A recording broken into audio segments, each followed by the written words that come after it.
Halo teman-teman, kembali lagi kita bertemu dalam mata kuliah pengantar manajemen.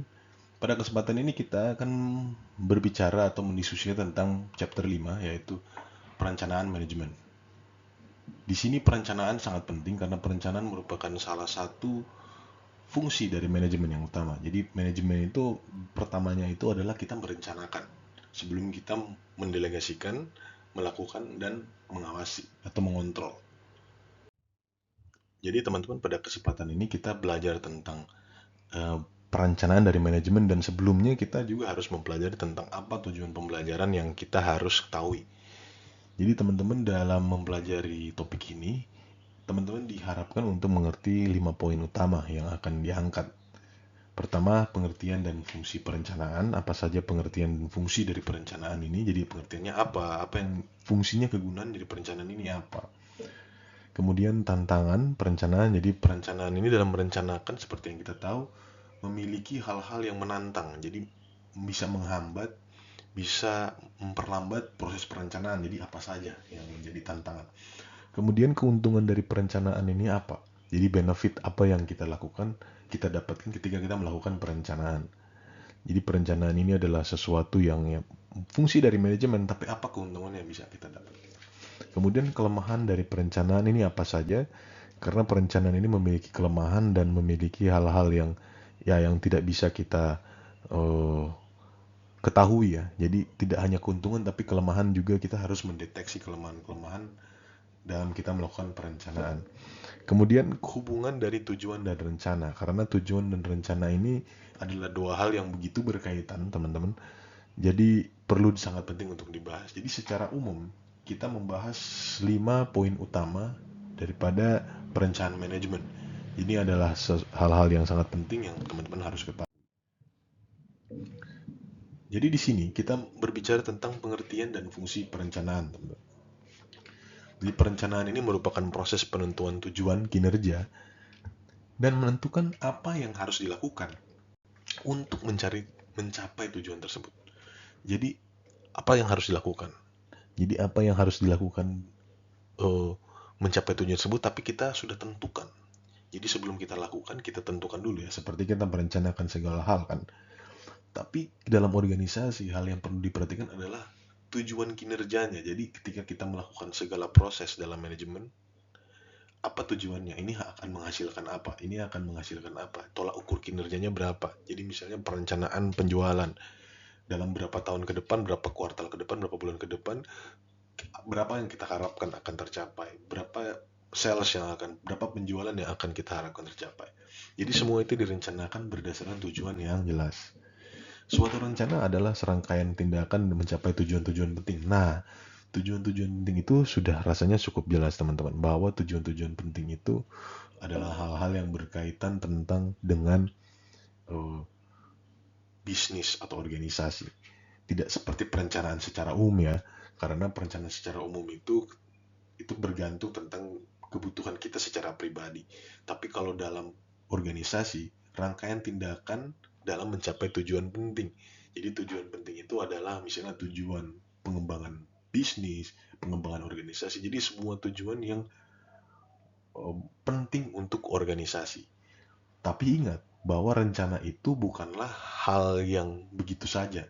Jadi rencana itu adalah rangkaian dari tindakan. Jadi tindakan itu adalah bagian dari rencana. Rencana itu disusun dalam tindakan apa, aksi apa, tindakan apa, aksi apa, dan apa pengumpulannya. Kalau dilakukan ini yang dibutuhkan berapa, kalau dilakukan ini yang baik berapa.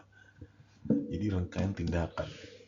Kemudian fungsi perencanaan, teman-teman. Fungsi perencanaan itu pada dasarnya adalah proses pengambilan keputusan sehubungan dengan hasil yang diinginkan. Jadi ketika kita merencanakan, kita berpikir atau berekspektasi tentang ketika kita melakukan ini apa yang kita akan dapatkan. Seperti yang saya ungkapkan tadi, misalnya pada sales, berapa yang akan kita butuhkan, berapa yang akan kira-kira kita dapatkan. Jadi keputusan ini akan menghasilkan penjualan yang sekian banyak dengan menggunakan sumber daya dan pembentukan suatu sistem komunikasi. Tentunya sumber daya human capital atau karyawan dalam perusahaan, organisasi, materi-materi, misalnya bahan baku, peralatan, infrastruktur, atau apapun aset-aset yang dimiliki oleh organisasi.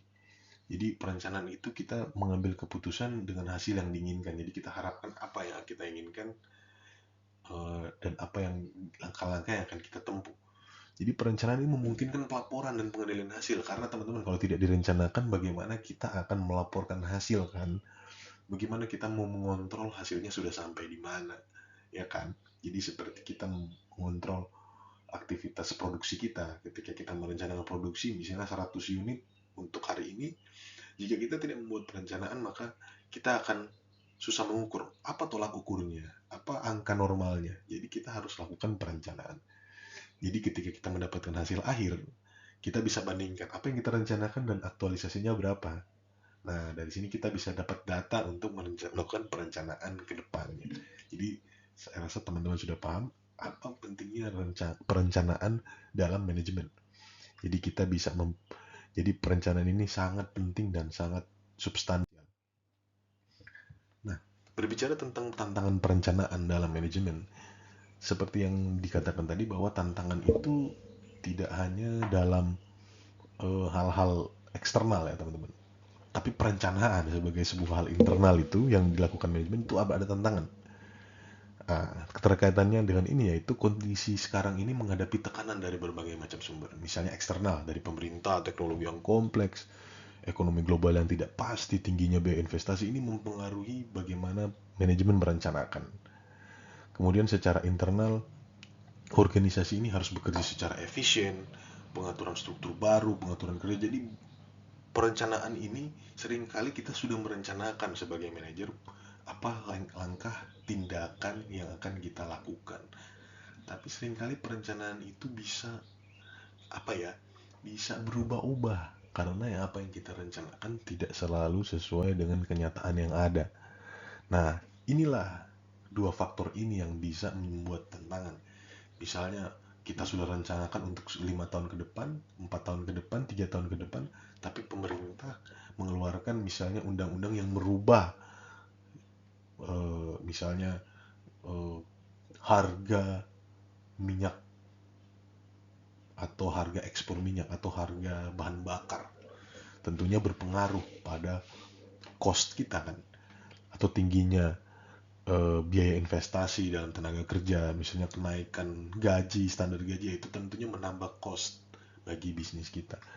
Jadi langkah yang diambil dalam mengambil tantangan tersebut adalah apa? Sikap proaktif dan merencanakan bagaimana memenangkan persaingan. Jadi kita dalam menghadapi tantangan ini juga harus menyadari bahwa secara proaktif untuk mencari tahu apa saja yang akan menjadi tuntutan-tuntutan ya, secara eksternal dan internal yang bisa merubah perencanaan kita.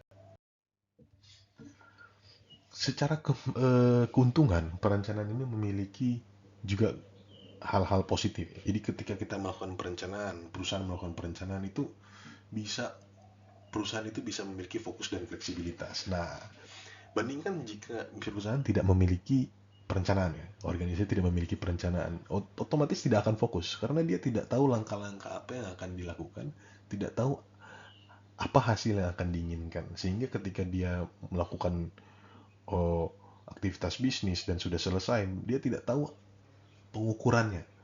Apakah ini lebih baik yang direncanakan ataukah tidak. Dan kemudian secara fleksibilitas, ketika kita sudah punya rencana, kita bisa mengetahui apa saja tindakan yang bisa kita ambil gitu. Ketika masalahnya ini begitu mendesak. Jadi kemudian bisa fleksibel, jadi ketika kita tahu apa yang rencana yang kita antisipasi, ketika ada masalah yang mendesak, kita sudah tahu apa yang akan kita ambil. Karena kita punya datanya, punya perencanaannya.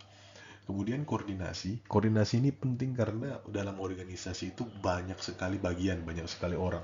Perencanaan seperti misalnya contoh perencanaan itu budgeting misalnya, atau penganggaran.